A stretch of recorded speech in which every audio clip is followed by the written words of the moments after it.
que ce deuxième mandat doit prendre un contour qui soit en droite ligne de la première déclaration qui a été faite par le président Macky Sall. On lui a souvent reproché, durant tout le long de son premier mandat, de s'être comporté davantage en chef de clan et en chef de parti qu'en chef d'État. Ses postures étaient habituellement des postures partisanes. La façon dont son régime a eu à gérer un certain nombre de dossiers brûlants reflétait quand même une manière très politicienne d'aborder les choses.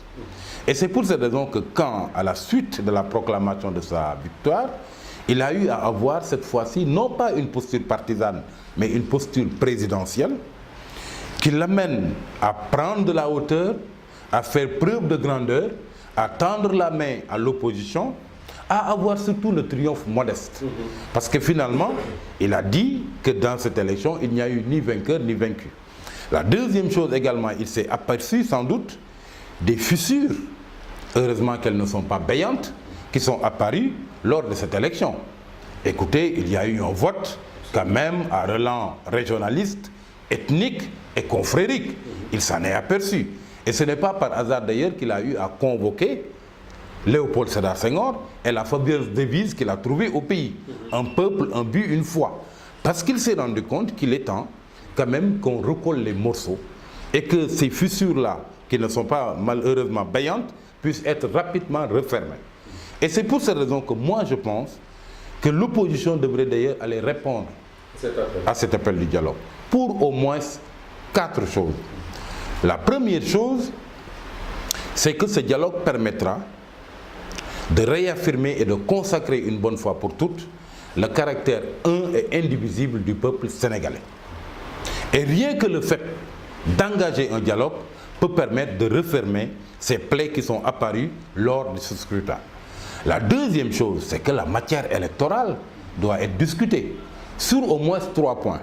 Le premier point, c'est la loi sur le parrainage, qui a suffisamment montré quand même ses limites lors de son application.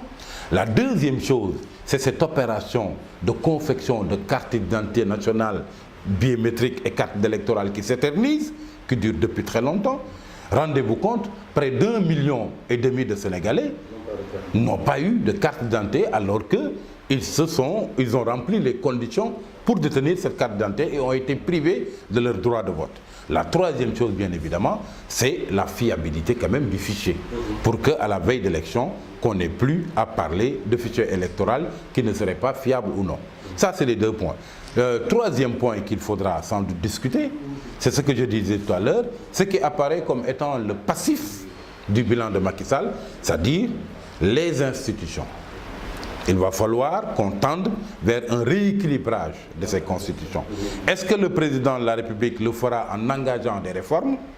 C'est possible, quand ça se fait dans le cadre d'une discussion avec toute la classe politique et la société civile, ou bien est-ce que c'est lui-même qui changera d'approche et de démarche vis-à-vis des institutions judiciaires, ou bien vis-à-vis du Parlement, pour leur donner une relative indépendance et beaucoup plus d'autonomie, d'action?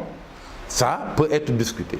Et le quatrième point, ou axe de discussion, si le dialogue s'engage, ce sera bien évidemment la gestion des ressources. Il en a même fait cas. Ce sera un mandat particulièrement compliqué et délicat pour le président Macky Sall. Pour une raison bien simple. D'abord, au plan politique. Il a eu le mérite d'avoir eu à garder une coalition Benno Bokk Yakaar qui peut témoigner quand même d'une certaine longévité, qui a traversé tout le long de son premier mandat. Comparativement à une coalition de la même dimension, Fall en 2000, c'est au bout quand même de quelques mois qu'il y a eu la défenestration d'abord d'Amath Dansokho, ce qui avait déjà créé des remous au sein de cette coalition. Et 11 mois plus tard, il y a eu la séparation entre Wade et son ancien Premier ministre, ce qui a fait voler en éclats la coalition qui avait porté Wade au pouvoir, et on a vu la CAP 21 se substituer au Fall. Macky Sall a le mérite d'avoir gardé Benno Bokk Yakaar tout le long de son premier mandat. Mais on s'est rendu compte très rapidement qu'il y a eu des prises de position de la part de ses principaux alliés qui préfigure d'une situation compliquée au sein de la coalition.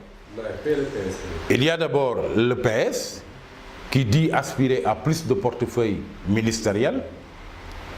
Il y a également l'AFP, dont le secrétaire général, je crois, le directeur de cabinet, je crois, de Moustapha Niasse, le chargé des affaires politiques, a eu à dire en haute et intelligible voix que l'AFP aura un candidat à la prochaine élection présidentielle. Et je crois que cette sortie n'est pas fortuite, Moustapha. Cette sortie intervient 5 ans, jour pour jour, après la parenthèse qui avait été ouverte par Moustapha Niasse le 10 mars 2014. Si vous vous souvenez bien, Moustapha Niasse, à l'époque, avait convoqué un bureau politique extraordinaire où il avait eu à dire que le parti ne nourrirait aucune ambition face à Macky Sall. C'est ce qui avait d'ailleurs conduit au remous qu'il y a eu dans le parti jusqu'au départ de Malick Gakou. C'était le 10 mars 2014. Et rendez-vous compte, c'est le 10 mars 2019 que Bouna Mohamed Seck a refermé cette parenthèse en disant que le parti pourrait avoir un candidat. Ça préfigure donc de remous au sein de cette Benno Bokk Yakaar. Or, l'expérience politique récente a montré que la perte du pouvoir se fait d'abord au niveau de l'intérieur. C'est-à-dire, c'est toujours, le verre est toujours dans le fruit. C'était le cas avec Diouf, avec les départs de Moustapha Niasse et de Djiboka. C'était le cas avec Abdoulaye Wade aussi, avec le départ de Idrissa Seck, de Macky Sall, etc. Et donc, si vraiment la coalition Benno Bokk Yakaar vole en éclats, ça veut dire qu'on va vers une situation très compliquée au plan politique. Ensuite, au sein de l'APR, ce qui est clair, c'est que non seulement il y aura un choc des ambitions qui va se manifester durant les locales, et ça s'est vu d'ailleurs lors des élections locales et lors des législatives, on a même vu des listes parallèles qui ont été faites. Ça c'est un. La deuxième chose, c'est qu'au niveau par exemple d'une ville comme Dakar, les responsables de l'APR considèrent que jamais une victoire à Dakar n'a jamais été aussi proche.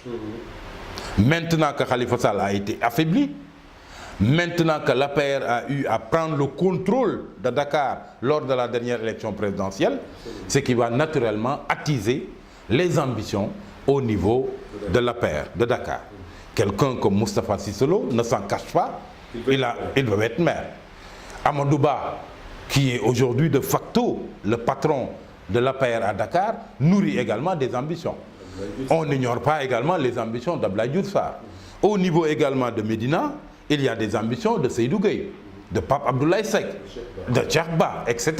Donc, vraiment, c'est un cocktail déjà assez explosif qui s'annonce vers les prochaines élections locales pour ce qui est de l'APR. Et ensuite, Macky Sall devra non seulement gérer un choc des ambitions entre ses alliés et les responsables de l'APR. Voyez par exemple un cas comme celui qui va se poser à Kaffrine, où Abdoulaye Sow est positionné pour être sans doute le prochain maire de l'APR, aux côtés d'Abdoulaye Wilane, qui nourrit naturellement l'ambition de garder la mairie. Voyez ce qui va se passer au Parcelles Assainies, avec un Moussassi qui voudra garder le contrôle de la mairie à côté d'un Amadou Ba et ce camp-là. C'est la même chose au niveau de Médina avec Lapiti, Dogre, Kafiche, Seydou Gueye et d'autres comme lui à côté d'un Bamba Fall, etc. Donc on va vers une situation particulièrement compliquée au plan politique.